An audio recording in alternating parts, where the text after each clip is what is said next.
Hello, my name is Carl and welcome to my channel. In this video, I will be teaching you about C++ programming stuffs and I have three topics that I will be teaching you. Let's start.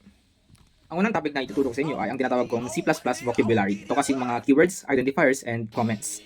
Ito, maggawa tayo ng code muna para mas maayos ko yung pag-explain sa inyo kung ano ba yung tatlong yon, yung keywords, identifiers, and comments. Madali lang siya actually. Pero lagay muna natin ito using namespace std. I-explain ko rin kung anong meaning itong mga pinagtatype ko na una mamaya. Pero before yan, ito muna, mag-focus muna tayo sa vocabularies. Then return 0. Yan.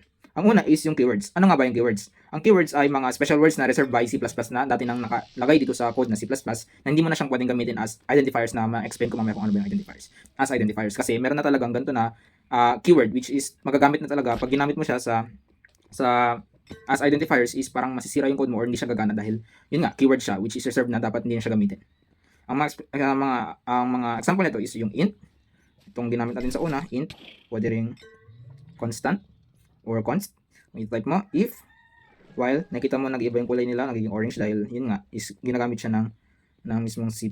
Yan, switch. Yan ang mga example ng keywords. Next is naman ay identifiers. Mamaya ito namang identifiers is ito yung mga names na ikaw na ang maglalagay kundi parang siya yung magiging name mo sa mga variable na kakailangan mo lagyan ng values. Magbigay tayo ng example, gamitin natin yung keyword na int. Tapos dito sa loob ng int, dito ko ilalagay yung identifiers ko. Kunyari, meron akong magiging number 1, and number 2. Yan. Ito yung mga identifiers ko which is yung number 1 and number 2. Tapos, meron din tayong pwedeng, ano bang maganda? Anong gawin natin sa number 1 and number 2? Pag-plusin na lang natin. Kaya, sum. Number 1, number 2, then sum. Ito ang mga identifiers ko, yung number 1, number 2, and sum. Dahil dito lalagay ko yung mga value. Next naman is yung comments. Ano nga ba yung comments? Ang comments naman ay ito yung mga bagay na inino-note mo dito mismo sa code mo na hindi siya babasahin ng mismong program dahil note nga lang siya, ikaw lang makakita nito, hindi siya makikita ng computer. I-ignore niya to dahil para sa iyo lang to. Ang samples nito ay ang single line comments which is kailangan mo itong i-type, itong dalawang ang tawag dito, backslash. Then dito kung ano lang sabihin mo, then ito hindi siya i-read ng ating program. Pag next na kasi, pag single line yan, ito kaya tinatawag na single line dahil sa number 6 lang siya gumagana yung double backslash. Pero pag gusto mo naman nasa maraming line siya, ganito ang gawin mo. Yan.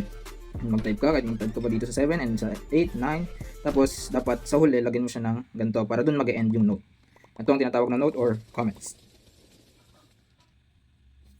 Yan. And that's all for topic number 1. Ang susunod natin na topic ay ang topic number 2 na tinatawag ko ng mga skeleton ng C++. Ito yung mga preprocessor directives, the main, the namespace, and basic input and output. Na-type ko na sila actually kanina. Ito yung unang kong ito yung unang kong tinype, yung hashtag include iStream and using namespace std. Ano nga ba sila? Yung hashtag include iStream is yung preprocessor directives. Nag-start lagi siya sa hashtag or number symbol. Ito, ang pinaka-common natin ginagamit ay ang hashtag include iStream. Ito ang preprocessor directive. Ano naman ang main? Main naman ay ito yung heart ng inyong program.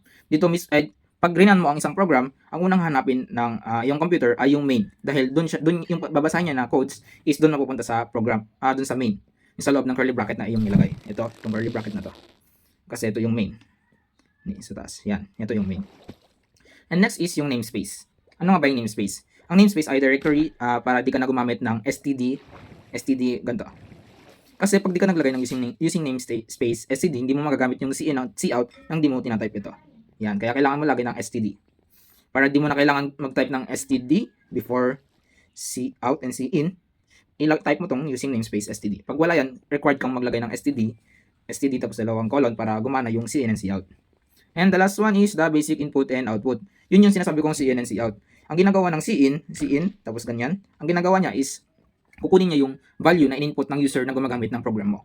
While yung cout naman, ito yung mga nasa program mo na mismo, tapos i-print out niya sa monitor para makita ng user na gagamit ng iyong program. Bigyan tayo ng example. Cout.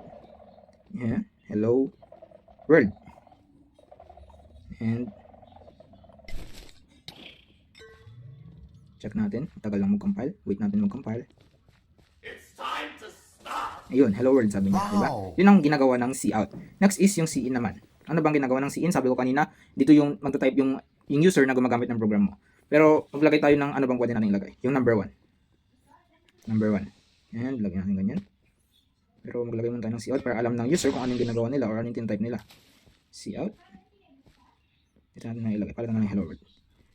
Enter. number. Yan.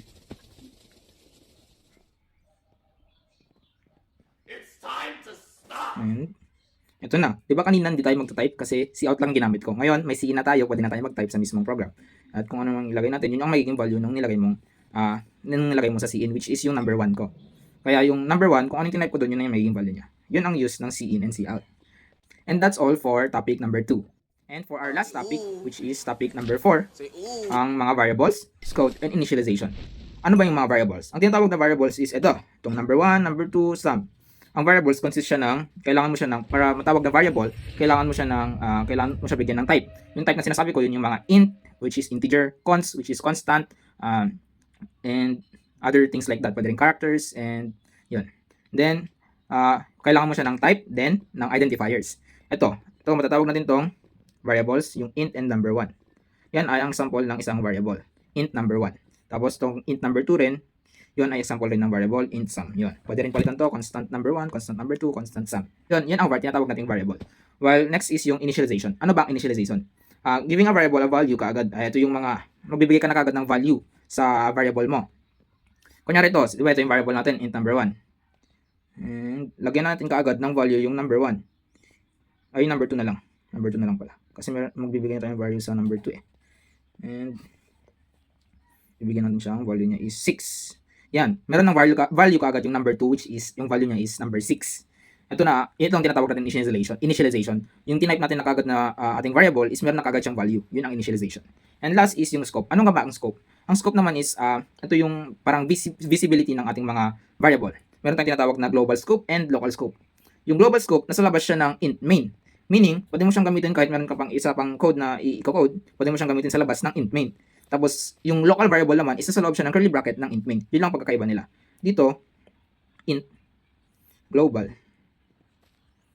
equals 1. Ito, matatawag natin tong global variable. While this one is a local variable. Yun po ang scope na tinatawag natin. And yun lang po ang ibig sabihin ng mga ito.